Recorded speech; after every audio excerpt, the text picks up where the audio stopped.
Hello everyone, how are you today? My name is Hassan. This is my fifth discussion board for Professor Barr's English 112 class.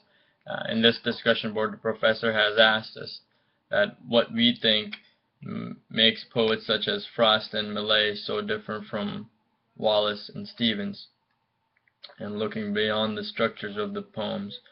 In addition to that, the second question is, which one do we think writes real poetry, or is poetry entirely subjective?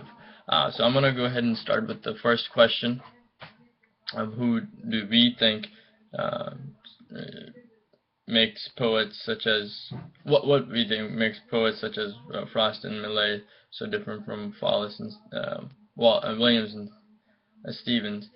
Um, Personally, I feel as if it's not much of it's more about clarity than like like a puzzle.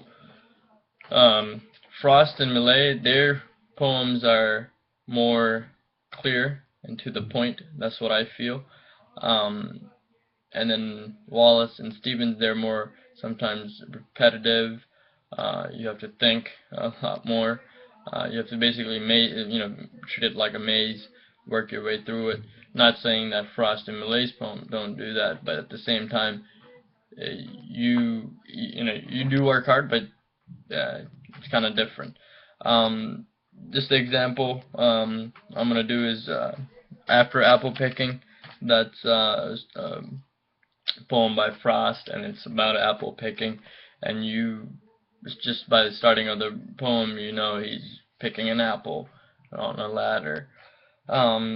And then Millay, her poem is Penelope, and it's about a lady crying, waiting for her husband who's at war.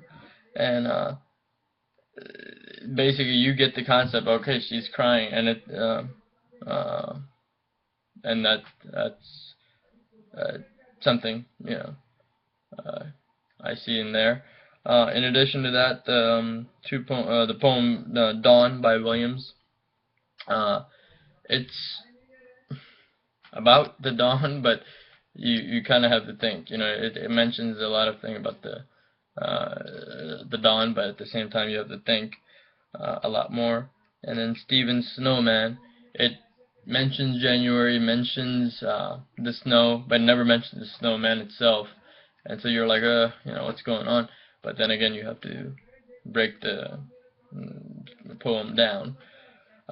So that's just what I got out of the meanings of the poem, of the different differences that come between the two. But now I'm going to go to the second question, and which one do you think writes real poetry, or poetry is entirely subjective? And for this question, I'm going to say I'm going to be in the middle.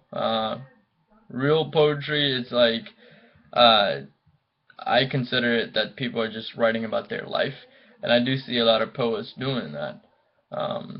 Frost, he writes about the current times that he was in, so he's writing from that perspective. And I'm feeling most of them write from that time perspective, so it has to be real. Moving on from that, I also feel that it's subjective as well, so because whoever reads it, in their mind, they're thinking different things. They have a different background, different thought to look through the poem at, and they're gonna, if I read it versus you or the professor reading the poem, any poem that is, we're all gonna get, and if we are asked to write a summary of the poem, everyone's summary is going to be different. No one person is going to be the same. So I feel as if definitely it's subjective, but at the same time real. It's all real. I mean, it's not. And you have to look at it through a critical lens kind of deal. So I hope that answers my question. Thank you for watching.